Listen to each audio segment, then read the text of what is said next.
तो हमारे 3 चैप्टर हुए हैं ना हिस्ट्री में, तो 4th चैप्टर देखते हैं, लिटरेरी हेरिटेज ऑफ इंडिया। मतलब लिटरेरी हेरिटेज जो भी है हमारे इंडिया की, उसके बारे में ये चैप्टर्स है। तो क्वेश्चन 1 तो नहीं है, ओके। मतलब जो भी हमारे पास लिटरेरी है, सोचो आज की डेट में, जस्ट फॉर इंफॉर्मेशन, के अभी जैसे कि राम मंदिर बना, ओके, तो कितना डिस्प्यूट हुआ था कि भाई एक्चुअल में राम जी का बॉर्न यही हुआ था, नहीं हुआ था।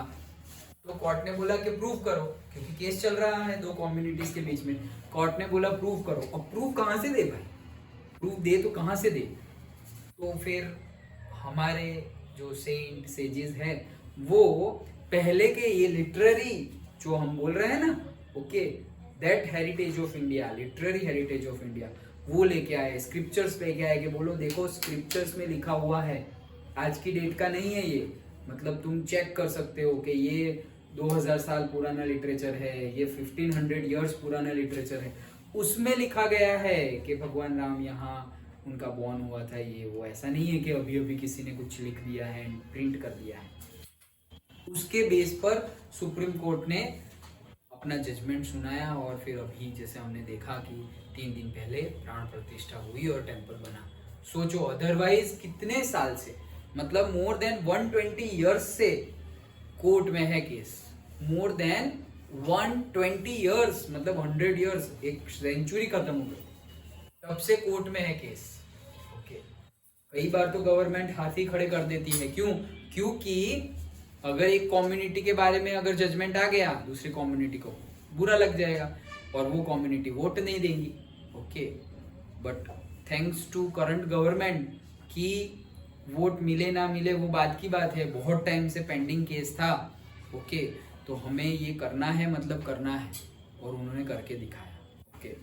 चलो, सो वही सब हम देखने वाले हैं हमारे चैप्टर्स में।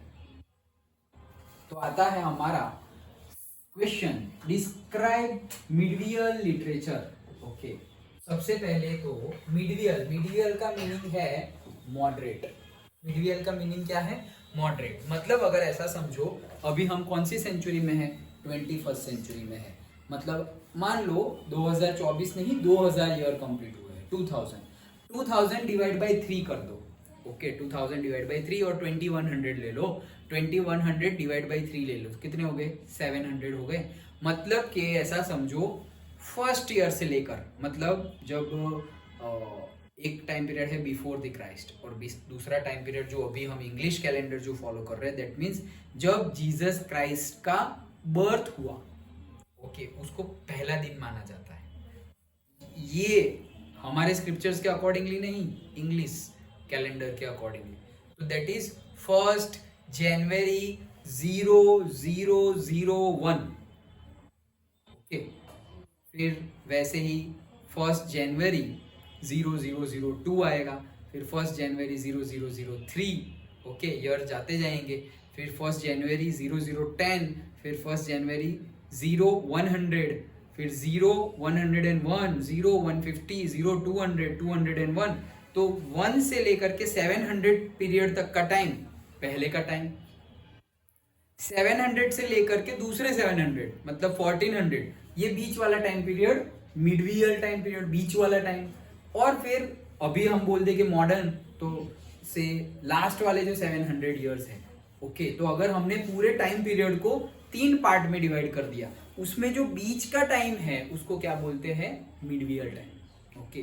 तो ये मिडवियल टाइम के लिटरेचर के बारे में डिस्क्राइब करो, तो ध्यान से सुनो, यहीं पे मतलब पढ़ लेना, ओके। मतलब यहीं पे अच्छे से समझ लो, और फिर वही कंटिन्यू, जैसे मैंने तुम्हें पहले भी बताया था कि हमारे चैप्टर्स जैसे जैसे हो रहे हैं उसी दिन अगर तुम पढ़ते जाओगे तो जल्दी रिवाइज हो जाएगा, जल्दी पढ़ लोगे, तुम्हारा जल्दी कंप्लीट हो जाएगा। अब यही चैप्टर तुम 1 मंथ के बाद देखोगे तो टाइम लगेगा, और आज जो हमने पढ़ा है वो क्वेश्चन तुमने लर्न कर लिया तो 15-20 मिनट में तो फटाफट सब खत्म होता जाएगा, okay. That is the important of doing on a regular basis, working on a regular basis. Start करते हैं। During the earlier part of the medieval age, medieval age में भी कौन सा part? Early part, okay. Medieval age मतलब मान लो 800 to 1400-1500 years, उसमें भी अर्ली पार्ट, पहले के जो पार्ट है उसमें medieval age literature in north India was composed in Sanskrit. तो पहले जो मिडिवल टाइम पीरियड है उसके भी पहले पार्ट में कौन सी लैंग्वेज में स्क्रिप्चर्स लिखे जाते थे, लिटरेचर लिखा जाता था? संस्कृत में, वो है। However after onset of the Delhi sultanate, okay, उसको प्रोनाउंस करते हैं सल्तनत, ओके, तो जब दिल्ली सल्तनत आई, मतलब कि हम दिल्ली से पूरे इंडिया में रूल करने लगे। नहीं तो पहले तो सब ऐसे किंगडम अलग अलग थे, साउथ में भाई अलग है किंगडम, यहाँ पे अलग है, महाराष्ट्र में अलग है, लाइक दैट। सो जब से दिल्ली सल्तनत मेजर बन गई, most literature was written in the regional language. तो मतलब कि दिल्ली सल्तनत से आने के बाद सारे लिटरेचर कौन सी लैंग्वेज में लिखने लगे सब लोग? रीजनल लैंग्वेज में। रीजनल लैंग्वेज मतलब लोकल लैंग्वेज, रीजनल, रीजियन मतलब रिलीजियन नहीं है, रीजियन लैंग्वेज और से लोकल लैंग्वेज, मतलब गुजरात के कोई लिटरेचर होंगे तो वो गुजराती में लिखेंगे, महाराष्ट्र में होंगे तो मराठी में लिखेंगे, केरला के मलयालम में, तमिलनाडु के तमिल में, उड़ीसा के उड़िया में, ओके, कर्नाटका के कन्नड़ा में, नॉर्थ गुजरात का हिंदी में। समझ में आ रहा है? ओके, तो लोकल लैंग्वेज में हम लिखने लगे। दो सेंटेंस समझ में आए क्या? कि जो मिडिवल टाइम पीरियड था उसके भी पहले, मिडिवल टाइम पीरियड के पहले पार्ट में हम लिटरेचर लिखते थे संस्कृत में। After the Delhi sultanate we are writing in the regional languages. दो सेंटेंस हमने देखे, दो ही चीज याद रखनी है, संस्कृत लैंग्वेज और रीजनल लैंग्वेज, ओके। अब बात करते हैं जो हमने पहले बोला ना कि संस्कृत लैंग्वेज में लिखते थे मिडिवल टाइम पीरियड के पहले पार्ट में, तो क्या? ये देखो, कथा Sarit Sagar, Katha Sarit Sagar by Somadeva, Raj Tarangini by Kalhana and Gita Govinda by Jayadeva were the notable literary works in Sanskrit. तो एक एक मार्क में भी पूछा जा सकता है। 3 डायरेक्टली वर्ड याद रखो, एक तो है कथा सरित सागर, ओके, वो भी पूछा जा सकता है, मैच द फॉलोइंग वो, ओके। तो वैसे क्या, पहला कथा सरित सागर तो कौन है? सोमदेव, ओके, कथा सरित सागर सोमदेव, डन। देन राजतारंगिनी, ओके, राजतारंगिनी, तो राजतारंगिनी Kalhana, okay.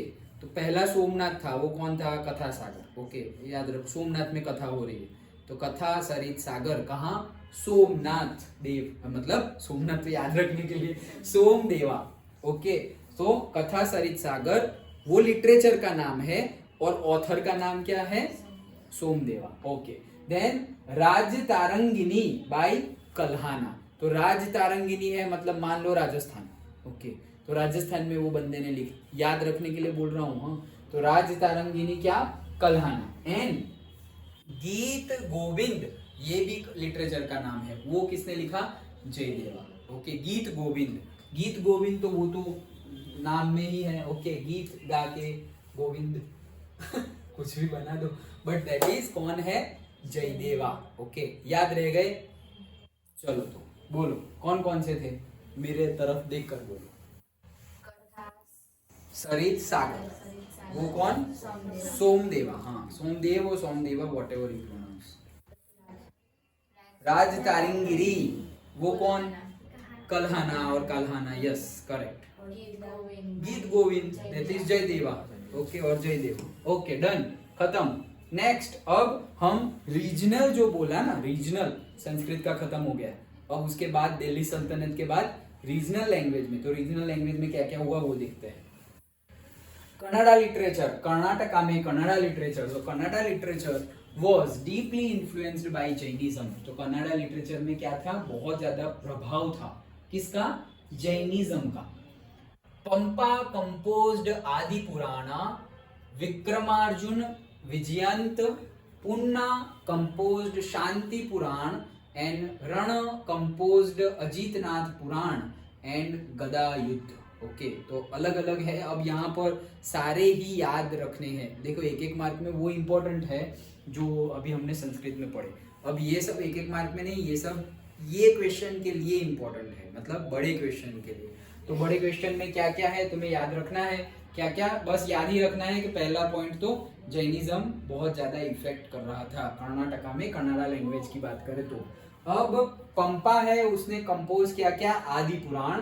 Then विक्रमार्जुन Vijayant, okay, तो आदि पुराण एंड विक्रमार्जुन विजयंत ये दो कंपोज किए थे, किसने, पंपा ने, Adi Purana and Vikramarjuna Vijayant. Then Ponna composed Shanti Purana and Ranna, तो शांति पुराण एक ही, पूना क्या, Shanti Purana, and Ranna composed Ajitanatha Purana and Gadayuddha. Ranna जो है उसने क्या कंपोज किया, अजितनाथ पुराण एंड गदायुद्ध। अजितनाथ उन जो उनको फॉलो करते हैं जैनिज्म में, उनके एक यू कैन से गॉड का नाम है Ajitanatha, okay. So Ajitanatha Purana and Gadayuddha, Karnataka का done, okay. Then Tamil literature, Tamil Nadu में जो तमिल लिटरेचर है वो, that is Kamban composed of Ramayana in Tamil, okay. तो ये एक मार्क में आ सकता है कि रामायण में, रामायण को तमिल लैंग्वेज में किसने लिखा था, कंबल। देन तेलुगु लिटरेचर, तेलुगु मतलब क्या, अपना Hyderabad, Telangana and Andhra Pradesh, okay. So Telugu literature, Raja Krishna Devaraya of Vijayanagar wrote Amukta Malyada, okay. Amukta Malyada किसने लिखा था, राजा कृष्ण देवराया। कम बन, सभी बुक में ऐसा है।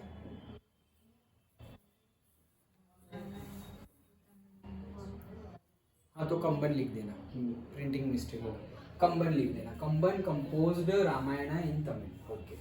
देन हिंदी लिटरेचर, तो हिंदी लिटरेचर अगेन बहुत सारे होंगे हिंदी तो, पृथ्वीराज रसो बाय चंद्र बड़ाई was the first composition in Hindi. ये भी एक मार्क में पूछा जा सकता है कि हिंदी में पहला कंपोजिशन क्या था। सो पृथ्वीराज रासो ने जो बनाया था that is Chand Bardai, okay, that was the first one. Khadi Boli, Brij Bhasha, Bhojpuri, Awadhi, dialects of the Hindi came into use. तो फिर उसके बाद क्या हुआ कि khadi Boli, Brij Bhasha, Bhojpuri and Awadhi dialects of the Hindi came into the use. मतलब कि ये सब हिंदी के ही टाइप्स हैं, हिंदी के ही मतलब क्या है, टाइप्स बोल सकते हैं, वो भी यूज में आने लगे। ये सब टाइप्स है, हाँ, खादी बोली, ब्रिज भाषा, भोजपुरी लैंग्वेज नहीं है, ओके। तो हम जिसको हिंदी आती है वो अच्छे से उसको भोजपुरी थोड़ी थोड़ी तो समझ में आ जाएगी, थोड़ी थोड़ी तो समझ में आ जाएगी, क्यों, उसके जैसी ही है। And Awadhi dialects of Hindi, मतलब ये सब डायलेक्ट्स है किसके, हिंदी के, वो भी आने लगे। अवधी जो अवध में बोली जाती थी, अवध मतलब वही अयोध्या, ओके। एक्चुअली जो हनुमान चालीसा थी वो अवधी लैंग्वेज में लिखी हुई थी। तुलसीदास जी ने जो हनुमान चालीसा लिखी है, जो हम प्रोनाउंस करते हैं, रिसाइट करते हैं, जय हनुमान ज्ञान गुण सागर, तो वो कौन सी लैंग्वेज में थी, अवधी लैंग्वेज में थी। और थी नहीं, है, अभी भी अवधी है। हमें क्या लगता है वो संस्कृत या हिंदी है, संस्कृत हिंदी नहीं है, वो अवधी लैंग्वेज है पर्टिकुलर, ओके। लेकिन उसमें वर्ड्स ऐसे हैं जिसकी वजह से हमें लगे कि अरे यार ये तो संस्कृत है, ओके, और हिंदी है। तो एग्जैक्टली संस्कृत तो है ही नहीं, हिंदी जैसी बोल सकते हैं, हिंदी है ऐसा नहीं बोल सकते। So that is there. Then Padmavat of Mulla, कहाँ गया रे, yes, Chandrayan, Chandrayan by Mulla Daud was the first work in Awadhi dialects, okay. तो जो चंद्रयान लिखा हुआ था, किसने लिखा हुआ था, बाय मुल्ला दाऊद, वो पहला वर्क था जो अवधी में लिखा हुआ था। Padmavat of Mulla Mohammad Jayasi was another notable work in Awadhi. तो जो पद्मावत है वो भी एक वर्क है, एक लिटरेचर है जो लिखा हुआ था किसने, मुल्ला मोहम्मद जैसी ने। वो भी एक अच्छा काम है जो अवधी में लिखा हुआ था। अवधी में लैंग्वेज में लिखा हुआ था डज नॉट मीन अयोध्या में लिखा हुआ था या अवध में लिखा हुआ था, वो तो लैंग्वेज का नाम है। जैसे कि मैं बोल दूं कि भाई मैंने गुजराती में रामायण लिखी हुई है बट मैं रह रहा हूँ आंध्र प्रदेश में, तो हो सकता है ऐसा, मुझे गुजराती आती है मैंने लिख दी गुजराती में, लाइक दैट, ओके। सो अब आया देखो, तुलसीदास ऑल्सो कंपोज्ड रामचरितमानस इन अवधि, तो उन्होंने रामचरितमानस भी अवधि में लिखी हुई थी तुलसीदास जी ने। दोहाज ऑफ संत कबीर, सेंट लिखा हुआ है, हम जिसे संत बोलते हैं गुजराती हिंदी में। सो सेंट कबीर वेर इन, कबीर मतलब कौन, अपने कबीरवड़ वाले हैं, जो हम बोलते हैं ना कबीरवड़, उन्होंने यहाँ तपस्या की थी बहुत सालों तक, सेंट कबीर ने, इसीलिए यहाँ उनको बोला जाता है कबीरवड़, जगह फेमस हो गई। सो सेंट कबीर वेर इन साधु खाड़ी डायलेक्ट्स ऑफ हिंदी, तो साधु खाड़ी डायलेक्ट जो है ये भी अगेन एक लैंग्वेज है, उसमें लिखा हुआ था। किसने, दोहाज लिखे हुए थे, किसने, संत कबीर ने। समझ में आया? ओके, तो ये सब वर्क है जो हम हिंदी लिटरेचर बोला है। क्यों ये सब हिंदी लिटरेचर में है? क्योंकि ये सब डायलेक्ट्स ऑफ हिंदी है, अवधी डायलेक्ट्स ऑफ हिंदी है, ये bridge Bhojpuri dialects of Hindi है, अवधी डायलेक्ट्स ऑफ हिंदी है, मतलब कि हिंदी जैसी ही तुम बोल सकते हो, इसीलिए हिंदी लिटरेचर में ये सब हमने लिखा। Done? Okay, then next other regional languages. भाई दूसरी regional languages, Ramayana by Krittivasa and lyrics of Chandidas were composed in Bengali, तो बंगाली में कंपोज किया गया। क्या? Krittivasa and lyrics of Chandidas, वो बंगाली में कंपोज किया गया। तो नाम क्या था? कृत्तिवासा, और लिखा क्या था? रामायण। लिखा था रामायण, किसने लिखा था? कृत्तिवासा ने। और lyrics of Chandidas, Chandidas again literature, तो उसके जो लिरिक्स है वो किसने लिखे, कौन सी लैंग्वेज में लिखे हुए थे?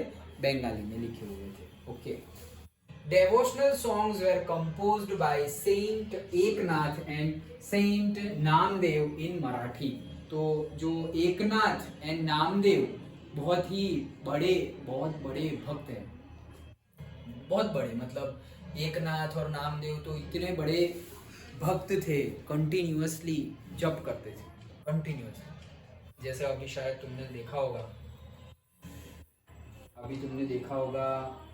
संत प्रेमानंद जी महाराज राधा नाम का जाप करते हैं। ओके, वो पीले कलर के कपड़े पहनते हैं, चंदन लगाते हैं। सो वैसे ही बहुत बड़े संत थे एकनाथ एंड नामदेव, तो उन्होंने मराठी में लिटरेचर्स लिखे हुए थे, डिवोशनल सॉन्ग्स मतलब भजन, डिवोशनल सॉन्ग्स मतलब भजन लिखे हुए थे। नरसिंह मेहता, ये तो Gujarat, okay, Narsinh Mehta and Mirabai composed devotional songs in Gujarati. सोचो, नरसिंह मेहता और मीराबाई ने गुजराती में डिवोशनल सॉन्ग कंपोज किए थे। सोचो कितना डिटेल्ड इनका डेडिकेशन, समझो डेडिकेशन, इतना डिटेल्ड डेडिकेशन कि उनको भगवान के दर्शन हो गए। तुलसीदास जी को हनुमान जी के दर्शन हो गए, नरसिंह मेहता को, मीराबाई को कृष्ण भगवान के दर्शन हो गए। सोचो, मतलब अपनी भक्ति में ऐसे खो गए, उनको भगवान के दर्शन हो गए। इसीलिए हम पढ़ रहे हैं, this is the real history जो हम पढ़ रहे हैं। ओके, समझ में आया? साथ साथ में हमने उर्दू, पर्शियन लैंग्वेज में भी बहुत कुछ लिखा है, तो देखते हैं। Persian was the state language during the rule of Delhi सल्तनत एंड द मुगल्स, तो जब मुगल्स रूल कर रहे थे दिल्ली सल्तनत, और मुगल्स, जब मुगल का टाइम पीरियड था, मुगल मतलब सब लोग, बाबर, हुमायूं, अकबर, सब लोग। ओके, तब पर्शियन लैंग्वेज लोकल लैंग्वेज हो गई थी। लोकल लैंग्वेज कौन सी हो गई थी? Persian. Okay, the notable works in Persian are Tarikh e Firoz shahi bye जियुद्दीन बरानी एंड बाबरनामा बाय बाबर। तो ये याद रखना है तुम्हें। देखो, इस चैप्टर में थोड़े है वर्ड्स एंड ऑल जो बहुत ज़्यादा तुम्हें याद रखने पड़ेंगे, लेकिन हिस्ट्री में तो ऐसा आएगा ही। ओके, एकदम वो ये अलग जियोग्राफी और इकोनॉमिक्स जैसा तो होगा नहीं, वहाँ पर थोड़ा मतलब तुम लिख सकते हो। ट्रांसपोर्टेशन हमने कल देखा आया, उसके बाद पहले फॉरेस्ट और वो देखा था, बट यहाँ पर तो याद रखने की, हिस्ट्री में तो याद रखने की बात आएगी। ओके, सो पर्शियन में लिखा था क्या? तारीख है फिरोज शाही, किसने लिखा था? जियाउद्दीन बरानी एंड बाबर नामा लिखा था बाबर ने। हुमायूं नामा लिखा था गुलबदन बेगम ने। हुमायूनामा, गुलबदन बेगम, N.A. Akbari and Akbarnama by Abdul Fazal and Tezuk-e Jahangiri by Jahangir. Okay, ये पूरे के पूरे मुगल एम्पायर्स के किंग्स थे सारे के सारे, Jahangir, Akbar, Humayun, Babur. Okay. Faizi translated many Sanskrit works in Persian. Faizi ने बहुत सारे संस्कृत के लिटरेचर, जैसे कि हमारे रामायण है, हमारे उपनिषद है, वेद है, उनको पर्शियन में ट्रांसलेट किया था. ओके. क्यों? क्योंकि उनका मानना था कि नॉलेज जो है वो, जैसे कई लोग मानेंगे अरे भाई, जैसे भाई मुस्लिम्स हो तो भाई हमारे लिए तो जो भी है वो कुरान ही है, कोई और रिलीजियन की कोई और बुक हम नहीं पढ़ेंगे. और हिंदू बोलेंगे कि भाई हमारे लिए तो भगवत गीता ही है, हम कोई और नहीं पढ़ेंगे. लेकिन जो फिलॉसफी में मानते हैं कि भाई अच्छा ज्ञान जहाँ हो वहाँ से बटोर लो, तो हमारे पास जो भी हो, लेकिन अच्छा इनके भी चलो पढ़ते तो है, उनका क्या है लिटरेचर, उनका वर्क कैसा है. तो फैजी वैसी मेंटालिटी, वैसी आइडियोलॉजी वाले थे कि भाई नॉलेज ही तो है, और नॉलेज किसी एक का होता नहीं है. नॉलेज के ऊपर कोई रिलीजियन जैसे थप्पा नहीं लगा सकता, तो ये हमारा नॉलेज है. भाई नॉलेज तो नॉलेज है, पानी के ऊपर कोई थप्पा लगा सकता है कि ये हमारे रिलीजन का पानी है, ये हमारे रिलीजन की एयर है, ये हमारे रिलीजन की जमीन है? नहीं. तो नॉलेज भी एकदम क्या बोलेंगे हम, लाइटन जैसा है, मतलब से डिवोशनल चीज है और अनबायस है. तुम उसको किसी में बायस नहीं कर सकते. ओके. तो उनको लगा, तो उन्होंने संस्कृत वर्क को भी पर्शियन में ट्रांसलेट किया under patronage of Zainulabidin of Kashmir. तो जैनुलाब्दीन थे कश्मीर के. उन्होंने महाभारत एंड राजतारंगिनी, जो अभी हमने पढ़ा, वो राजतारंगिनी किसने लिखा था? कान्हा नहीं, कल्हान. हाँ, Kalhana. Yes. So Rajatarangini were translated in Persian. तो देखो महाभारत और राजतारंगिनी को भी ट्रांसलेट किया किसमें? पर्शियन में. अमीर खुसरो wrote आशिका, नाह, सिफिर, किराचुअल, सदायान and Khazain ul Futuh in Persian. Okay. यहाँ पर तुम स्पेलिंग मिस्टेक कर दो तो भी पता चलेगा नहीं.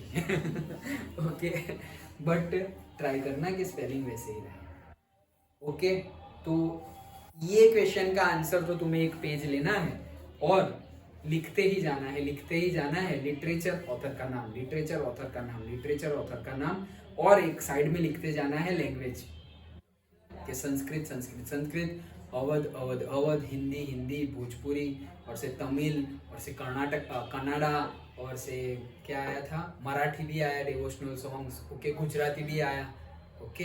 देन पर्शियन का पूरा एक टॉपिक. तो एक पेज लो, क्या क्या 3 चीजें लिखनी है, लिटरेचर का नाम, ऑथर का नाम और लैंग्वेज, और वो रट लो तो ये क्वेश्चन पूरा हो गया. रटना ही है और क्या, इसमें क्या रटना ही पड़ेगा ना, रटना ही है. Done. Okay.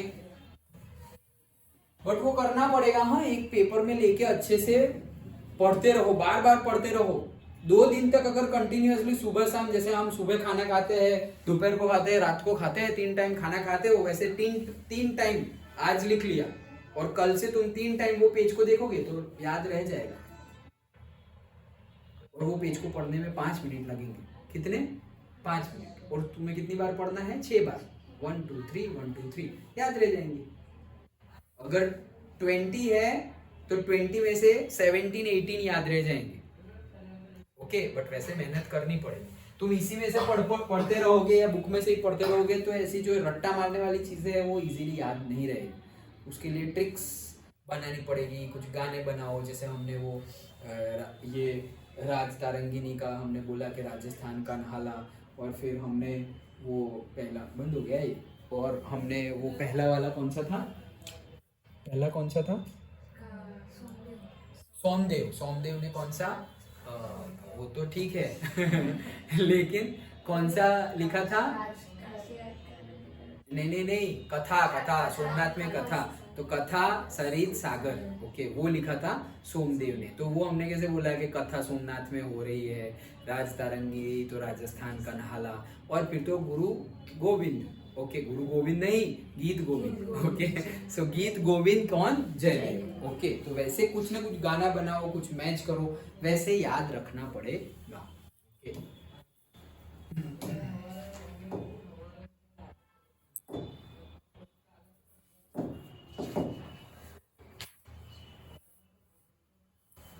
And last but not the least, Urdu बाकी रह गया। मैं वही सोचूं कि पर्शियन तो खत्म कैसे हो गया। सो उर्दू, तो उर्दू में भी हमने लिखा हुआ है सब कुछ। Urdu emerged as a new language during the Mughal period. Mughal period के टाइम पर उर्दू नई लैंग्वेज जैसे आ गई। क्यों?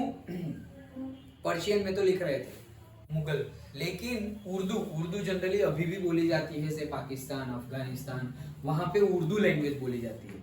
और उसके भी आगे जाओगे अगर तुम, सऊदी अरेबिया चले गए, दुबई, टर्की, वहां पे ऐसी पर्शियन लैंग्वेज चलती है, ओके। तो सब लोग थे तो बाहर से आए हुए थे, इंडिया के तो थे नहीं, इन्वेडर्स बोलेंगे हम, कि बाहर से आए हुए थे इंडिया में, तो अपनी लैंग्वेज भी लेके आएंगे ना भाई। तुम यहाँ से चले जाओगे, मुंबई पढ़ने चले गए और तुम्हें एक कंटेक्स्ट दे दिया गया, ये पढ़ लो, ओके, कल याद करके दे देना। भाई ये क्या यार, एक तो मुझे पहले तो सीखनी पड़ेगी मराठी, और फिर मैं ये एक पैराग्राफ याद करूंगी, और फिर कल बहुत टाइम लग गया। ऐसा कर, तू इसको गुजराती में लिख के दे दे, या हिंदी इंग्लिश में लिख कर दे दे, तो हम अच्छे से याद कर लेंगे। क्यों? हमें प्रैक्टिस है। तो उन्होंने फिर वैसे ट्रांसलेट करते करते सारे स्क्रिप्चर्स ट्रांसलेट करके लिखे, okay. Last Mughal emperor Bahadur Shah Zafar was a notable Urdu poet. तो जो लास्ट मुगल एम्परर थे बहादुर शाह जफर, वो वॉज नोटेबल, मतलब एक अच्छे उर्दू के पोएट थे, पोएट, कवि थे, कवि। डन? क्या?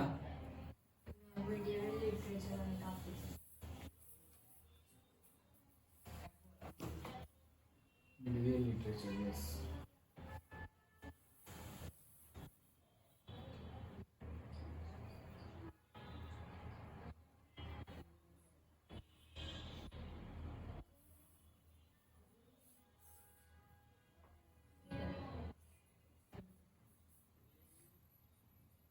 सही है, इसी को छोटा करा है क्योंकि उसमें से कुछ छोड़ा नहीं है, सब कुछ ही आ गया है।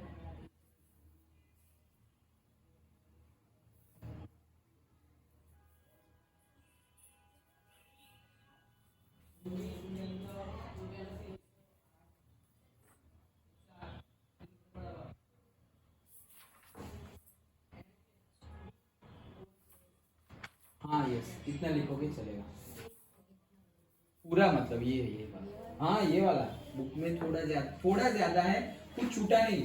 तुम अगर देखोगे, देखो पहला जो पैराग्राफ, मैं तुम्हें पैराग्राफ वाइज बताता हूँ। देखो फर्स्ट है, तो ये क्या है, यहाँ पर हमने जो कल्हाना वाला पढ़ा वो है, ओके। सेकंड में क्या है कि गीत गोविंद और ये पंपा ने आदि पुराण और विक्रमार्जुन विजयंत वो लिखा हुआ है, ओके। देन थर्ड, तो पूरा का पूरा थर्ड देखो, खादी बोली ब्रिज भाषा बिगेन चालू हो गया उसमें लिखना, और say a book called Chandrayan written by Mulla Daud, वो सब आ गया, राइट। नेक्स्ट पैरा पर्शियन भी आ गया, तो पर्शियन में भी ये जो जिद्दुइन बरानी रोट तारीख है फिरोज शाही, वो सब हमने लिख दिया। नेक्स्ट अमीर खुसरो ने, ये अमीर खुसरो और मिस्टिक पोएट्स कंपोजर वो थे, तो उन्होंने लिखा है आशिका ना सिफिर, ये सब भी हमने पढ़ा, ओके। आशिका ना सिफिर वो सब अभी हमने पढ़ा।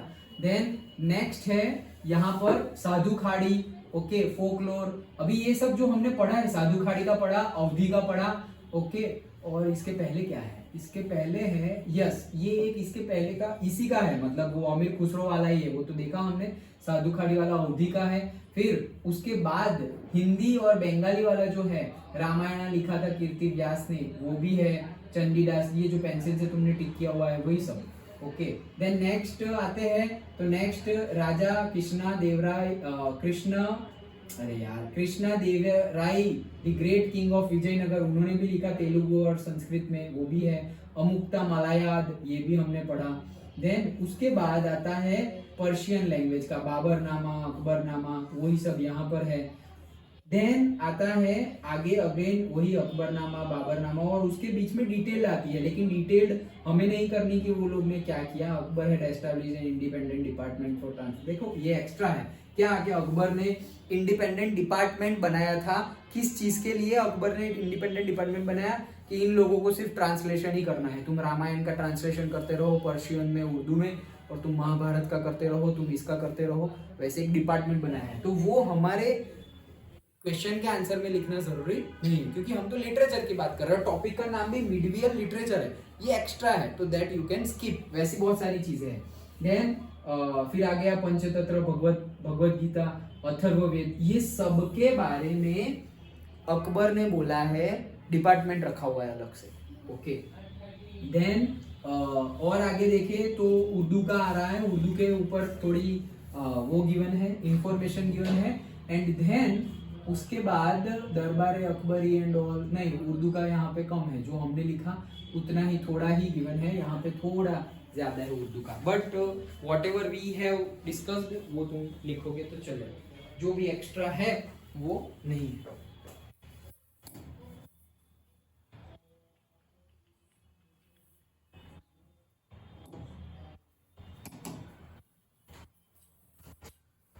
Okay done. अब हमें नेक्स्ट शॉर्ट नोट पढ़नी है नालंदा यूनिवर्सिटी की। Okay, so give information about Nalanda university. This is the first university of the world. World की पहली यूनिवर्सिटी। देखो, the ancient Nalanda university was situated at Bargaon village in Patna district of Bihar. तो बिहार में पटना डिस्ट्रिक्ट जो है कैपिटल, ओके, वहां पर नालंदा यूनिवर्सिटी थी।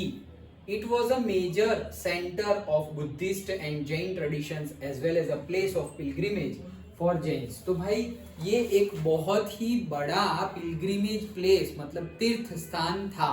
किनके लिए? बुद्धिस्ट के लिए, और जो जैनिज्म को फॉलो करे जैन, उनके लिए। कौन सा? Nalanda university. The fame of Nalanda University increased after a monastery was built by King Kumargupta in 5th century AD. Special monasteries were built as dwelling places. Free food and clothing were provided to the students. तो देखो, fame मतलब popularity कब बढ़ी? जब Nalanda university की popularity कब बढ़ी? जब किंग कुमार गुप्ता ने वहां पे मोनेस्ट्री बनाई। मोनेस्ट्री मतलब you can visualise as a ashram. जो आश्रम है, छोटे छोटे आश्रम, उसको बोले जाते हैं मोनेस्ट्री। जैसे हमने वो कुर्ग वाले चैप्टर में देखा था कि वो ब्रिज क्रॉस करने के बाद उस साइड बुद्धिस्ट मोनेस्ट्री है, लाइक दैट। तो वैसे आश्रम है। ओके, तो वैसे आश्रम, मोनेस्ट्री किसने, हम आश्रम मत लिखना, समझने के लिए आश्रम, हम मोनेस्ट्री लिखेंगे। किंग कुमार गुप्ता, जनरली आश्रम ही होता है, लेकिन बुद्धिज्म में उसको बोलते हैं मोनेस्ट्री। बुद्धिज्म में उसको क्या बोलते हैं? मोनेस्ट्री। ओके, सो किंग कुमार गुप्ता ने वो मोनेस्ट्री बनवाई 5th सेंचुरी में। फिर उसके बाद बहुत सारी मोनेस्ट्री बनवाई जहां पर खाना और कपड़े भी फ्री में दिए जाते थे। किसको? स्टूडेंट्स को। ओके, तो वही है। ये जो भी अवेलेबल फोटोग्राफ्स है वो है ट्रू फोटोग्राफ, है ओरिजिनल पिक्चर नहीं है ये। तो नालंदा यूनिवर्सिटी के photographs. Students came from all over the India and other countries came to Nalanda for study and research। तो भाई स्टडी और रिसर्च के लिए स्टूडेंट पूरी दुनिया से आते थे, और पूरे इंडिया से तो आते ही थे। It had 7 huge assembly halls and 300 classrooms। भाई 7 बड़े असेंबली हॉल्स थे, बड़े बड़े हॉल 7, और 300 क्लासेस थे, 300 classes. There were thousands of priceless manuscripts। Nalanda university में हजारों की संख्या में मैन्युस्क्रिप्ट्स थे, लिखे हुए मैन्युस्क्रिप्ट्स। रामायण, शिव महापुराण, विष्णु पुराण, चारों वेद, वेदांत, उपनिषद, सब कुछ। Okay, it had one of the best libraries of the world. One of the नहीं, बेस्ट, सबसे अच्छी लाइब्रेरी बन गई थी पूरे वर्ल्ड की। The library area was known as Dharmaganj. Okay, library area को क्या बोला जाता था? धर्म गुंज, गुंज मतलब आवाज, धर्म की आवाज जहाँ से आए वो धर्म गुंज। It was esteemed centre of education and research, तो ये एक बहुत ही बड़ा सेंटर बन गया था एजुकेशन का भी और रिसर्च का भी, जहाँ पे रिसर्च एक्टिविटी की जाए। Okay, the great Chinese traveller Hiuen Tsang, नाम सुना है?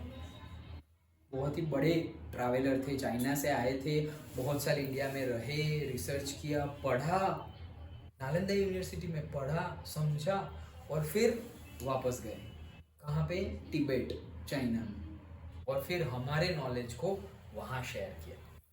यून सेंग बहुत फेमस पर्सनालिटी थे। सो वो यून सेंग आए थे and visited this university in the 7th century. 7th century में नालंदा यूनिवर्सिटी आए थे और एज ए स्टूडेंट वो पढ़े, एक्सप्लोर किया and had taken 657 books to China from here. यहाँ से जब गए थे तो 657 बुक्स यहाँ से ले गए थे। देखो, world one of the best library थी इंडिया की, और यहाँ से बुक्स ले गए, हमारे जो स्क्रिप्चर्स थे वो ले गए। लेने क्यों जाने दिया? क्योंकि वो एक अच्छे स्कॉलर स्टूडेंट थे, टीचर ने अलाउ किया तब, ऐसे वो लूट के नहीं ले गए। ओके, वैसे ही परमिशन से ले गए। बट सोचो 657 कहाँ से? अब उनको पूरा नालंदा यूनिवर्सिटी, पूरा लेह लद्दाख वाला जो एरिया है वो क्रॉस करके जाना है, बीच में बड़ी बड़ी रिवर्स है। ओके, डेजर्ट है, कोल्ड डेजर्ट, लद्दाख का कोल्ड डेजर्ट है। ओके, रिवर्स है, रिवर को क्रॉस करना है। अराउंड 300 वो थे हॉर्सेस, और उसके ऊपर दोनों साइड, जैसे वो हम डोंकीज को यूज करते हैं ना लेबरर की तरह, दोनों साइड ऐसे डाल दी, मिट्टी डाल दी, सैंड डाल दी और फिर वो जाता है। तो वैसे ही दोनों साइड बुक्स डाल दी, ऐसे लटका दी हॉर्सेस के ऊपर, और इतने सारे हॉर्सेस को लेके जा रहे हैं। और बीच में तो इतने तूफान आए, रिवर गंगा में, यमुना में, ब्रह्मपुत्र रिवर भी वहाँ से।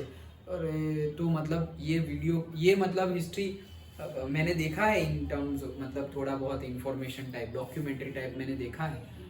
बहुत ही खतरनाक हुआ। लेकिन एक मतलब हमें पेन कहाँ होता है कि ये सब हमारा नॉलेज वहाँ ले गए, कोई बात नहीं, ऐसा नहीं है, बट एक्सप्लोर करने के बाद, नॉलेज को गेन करने के बाद कोई बोल दे रहा है कि ये हमारा नॉलेज है, और फिर अब वहां से लोग आ रहे हैं और बोल रहे हैं कि हम नॉलेज दे रहे हैं इंडिया को।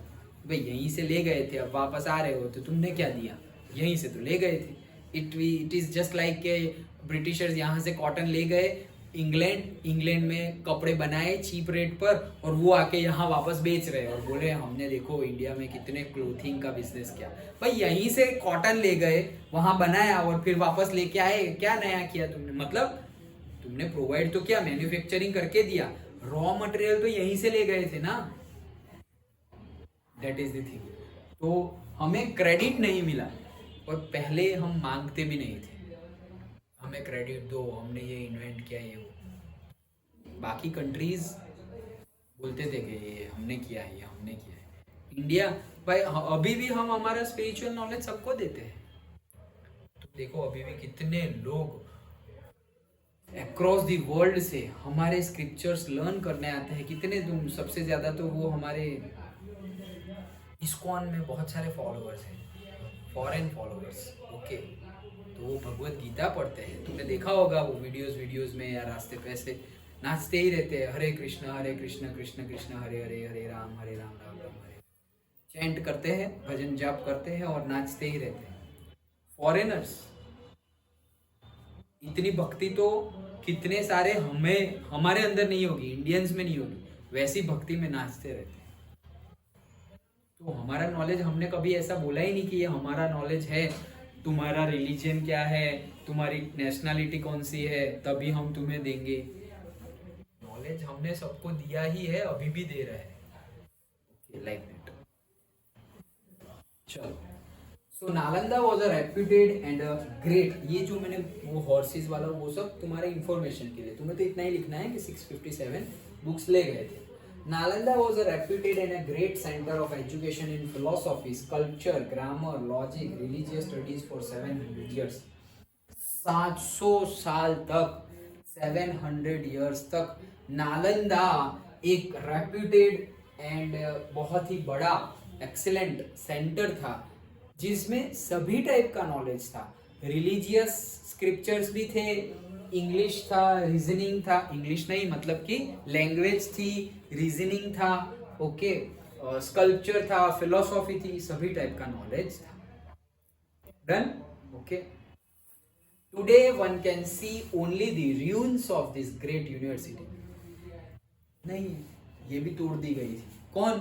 अभी इसके पहले क्वेश्चन में हम पढ़े ना, मुगल एम्पायर, उन्होंने ही तोड़ा था नालंदा यूनिवर्सिटी। उसकी भी एक मतलब स्टोरी है कि भाई वो मुगल एम्पायर के ही कोई किंग है, नाम मुझे नहीं याद, तो उनको एक बीमारी हो गई थी, वो ठीक ही नहीं हो रही थी, ठीक ही नहीं हो रही थी, ठीक ही नहीं हो रही थी, सबको दिखा दिया, ओके, हकीम बोलते हैं उनमें, ओके, हमें वैद्य बोलते हैं, उनमें क्या बोलते हैं, हकीम।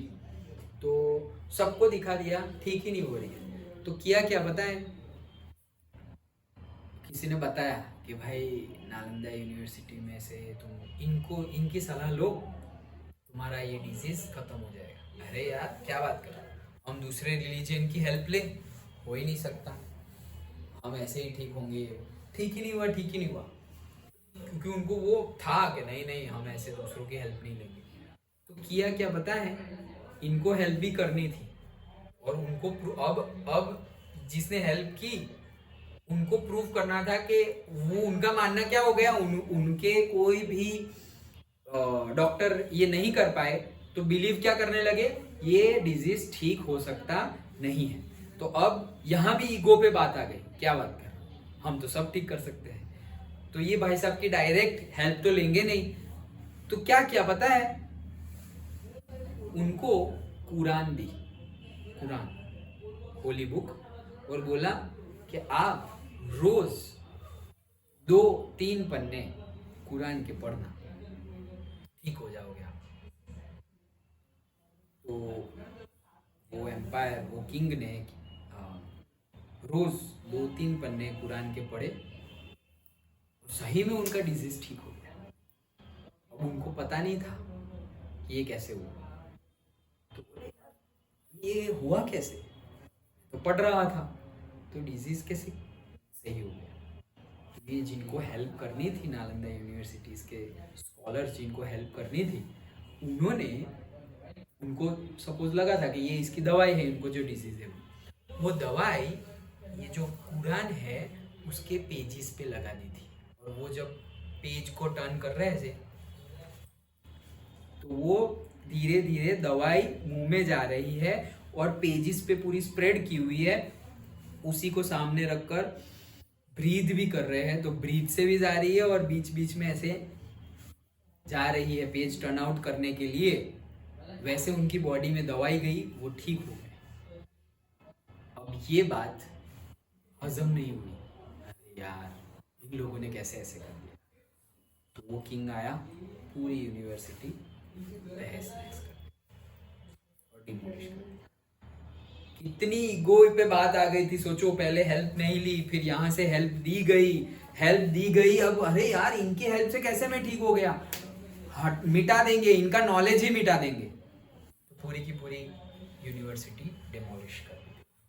सोचो, नॉलेज जो हम बोलते हैं कि नॉलेज के ऊपर ऐसा किसी का हक नहीं हो सकता, तो वो भी मान लिया, नहीं नहीं नहीं इनका है ना ये नॉलेज, खत्म कर देंगे।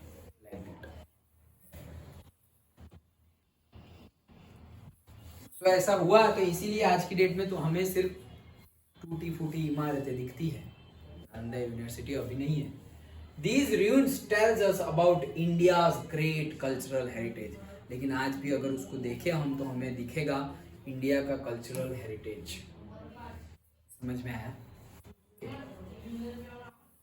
पर्टिकुलर ये चैप्टर और इसके बाद वाले चैप्टर में तो जो हिस्ट्री गिवन है ना, वो एक एक टॉपिक पे है, डॉक्यूमेंट्री बने, मूवी बने, उतनी हिस्ट्री है, बट हम उतनी पढ़ने नहीं वाले, बट उतनी डिटेल्ड है, वो हमें पता होनी चाहिए एक्चुअल में। ओके, चलो, ये भी हमारी दूसरी बहुत ही ऐसी ही अच्छी यूनिवर्सिटी है, नालंदा जैसी ही one of the best of the world. तो देखते हैं तक्षशिला यूनिवर्सिटी के बारे में short note. Takshashila was the capital of the ancient kingdom of Gandhara. So जो गंधार का किंगडम था, गंधार मतलब क्या पता है? जहां से मामा शकुनी आए थे, जहां की है दी क्वीन गांधारी महाभारत में। मतलब कौरव की मम्मी और कौरव के मामा, मामा शकुनी, वो गांधार। और आज की डेट में क्या है पता है? वो अफगानिस्तान। जो आज का अफगानिस्तान है वही है ये गांधार। ओके, वो अपना ही था। अखंड भारत सबने खंड खंड कर दिया है। ओके चलो। सो तक्षशिला कैपिटल था कहाँ का? गांधार का। वहां पे थी हमारी Takshashila university. Takshashila university was located near Rawalpindi, जो आज कहां पर है? In the present day Pakistan में। ओके, अभी पाकिस्तान में है। रावलपिंडी के पास थी Takshashila university. According to a belief, this university was named after Taksha Bharat, that is lord Rama's brother, और से तक्ष भरत सन। अच्छा, मतलब के named after the Taksha that is Bharat son, मतलब जो भरत है, भरत, शत्रुघ्न, राम एंड लक्ष्मण, 4 भाई थे। तो जो भरत थे, भरत उनका बेटा था तक्ष, उनके नाम से ये यूनिवर्सिटी थी तक्ष यूनिवर्सिटी, ऐसा माना जाता है। ओके, बहुत कुछ है हमारे, सब कुछ डिमोलिश कर दिया है। सोचो क्या बताया अभी, ये तो कंट्रोवर्शियल टॉपिक है सारे, बट कितना कुछ हमारी हिस्ट्री को डेमोलिश किया। नालंदा, तक्षशिला सब डेमोलिश। अरे ये तो अच्छा है गवर्नमेंट आई, राम मंदिर बना, नहीं तो इसकी पहले की गवर्नमेंट ने क्या बोला था पता है? कि राम भगवान तो काल्पनिक है। सुप्रीम कोर्ट में ऐसा बोला था।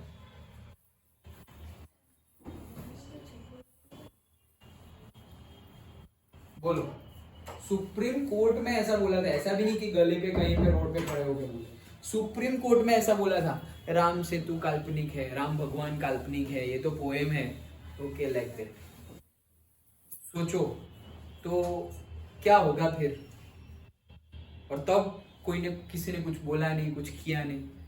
सोचो, जिसकी मेजोरिटी है वो मेजोरिटी लोगों को खुद के ही भगवान के मंदिर बनाने के लिए कोर्ट में केस लड़ना पड़ रहा है, और वो भी 1-2 साल के लिए नहीं। अभी तो हम थक जाते हैं यार, कोर्ट केस नहीं यार, वहां 10 साल हो जाते, 20 साल हो जाते, थक जाते हैं हम। 10-20 साल, यहाँ मोर देन 120 ईयर्स।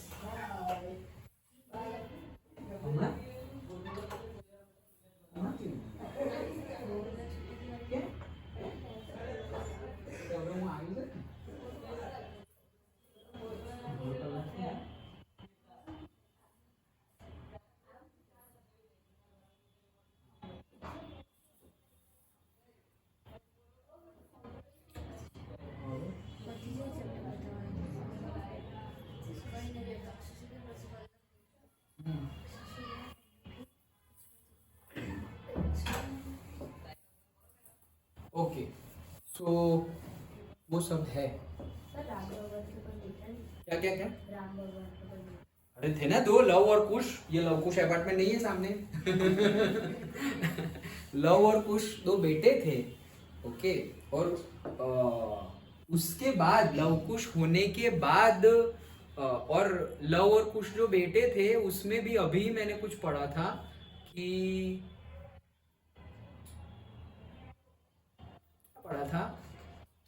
कोई एक पर्टिकुलर अयोध्या में ही कुछ बनाया गया था,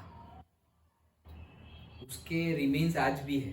तो वो ऐसा है कि वो जो उनके छोटे बेटे हैं कुश, उन्होंने बनाया था। अच्छा हाँ, टेम्पल्स, सॉरी, यस याद आ गया।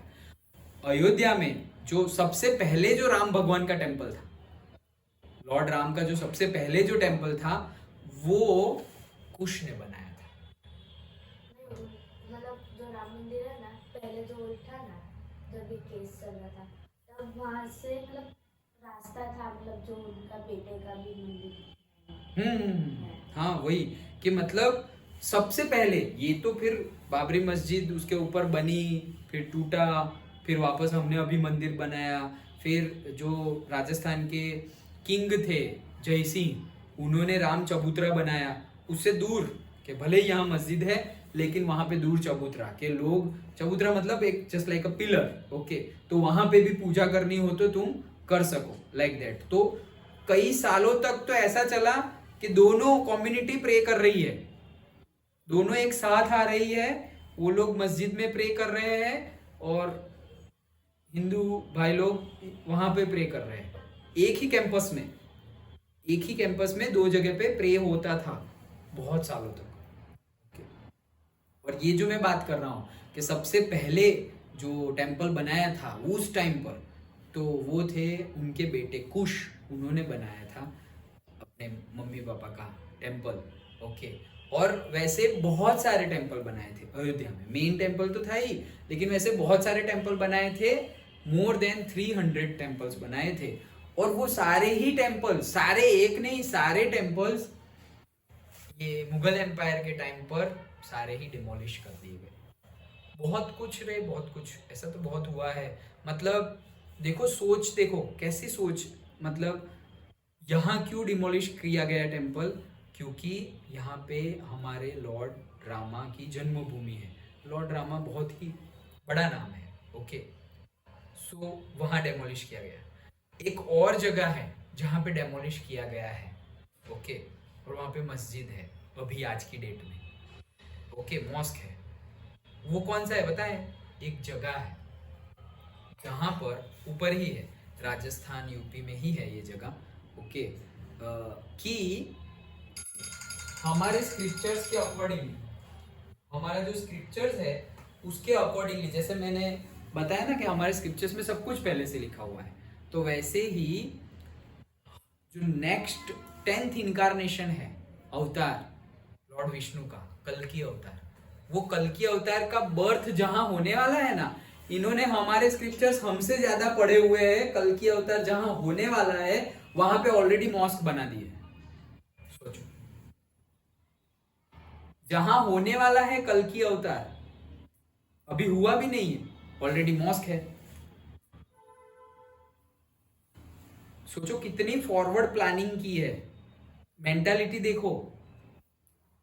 क्यों ऐसा क्यों हो रहा है? क्योंकि हमने ही हमारे स्क्रिप्चर्स नहीं पढ़े।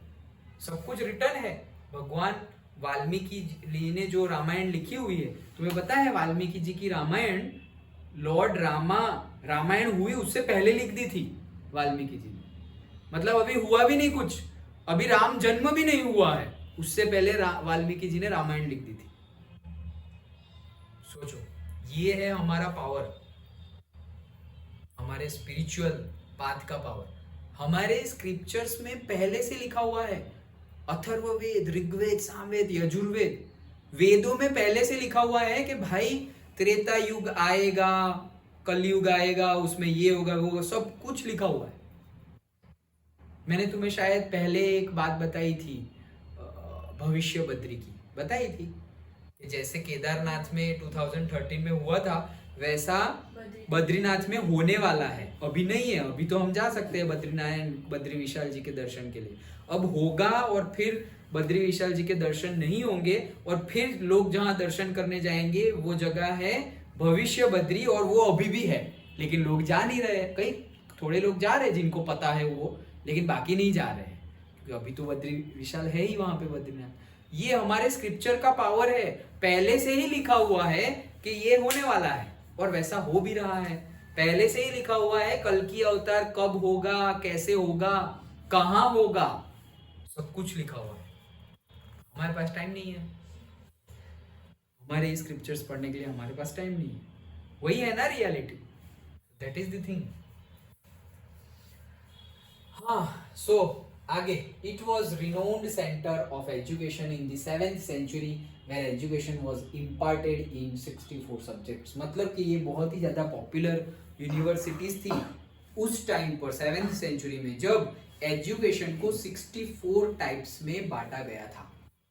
कितने टाइप्स में? 64 टाइप्स में, मतलब you can say as 64 subjects. 64 subjects पढ़ लिए मतलब तुम्हें सब कुछ आ गया, वैसे like that. The teacher student ratio was 1:20 and admitted students from all over the India. पूरे इंडिया से ही स्टूडेंट आते थे और टीचर स्टूडेंट रेशियो क्या था 1:20, मतलब अपने क्लास जितना, एक टीचर और 20 स्टूडेंट। ऐसा नहीं है कि 200 स्टूडेंट बैठे हुए हैं, टीचर यहाँ स्पीकर में बोल रहा है, कई लोग टीवी में देख रहे हैं और पढ़ रहे हैं, नहीं, वो बच्चा पीछे सो रहा है, क्या कर रहा है पता भी नहीं चल रहा। वैसे होता है, कोचिंग, बड़े बड़े कोचिंग इंस्टीट्यूट होते हैं, इतने ज़्यादा ऐसे बच्चे होते हैं, तो मतलब 200 है तो 200 में से पढ़ कितने रहे होंगे, मे बी आधे, और आधे 50% क्या कर रहे हैं, ऐसे ही बैठे हुए। चलो, जीवक the disciple of Lord Buddha had studied Ayurveda एक तक्षशिला, मतलब जो लॉर्ड बुद्धा का अनुयायी था, डिसाइपल और से शिष्य था, क्या अनुयायी नहीं, अनुयायी तो फॉलोअर्स के लिए वर्ड यूज होता है, डिसाइपल मतलब शिष्य, ओके।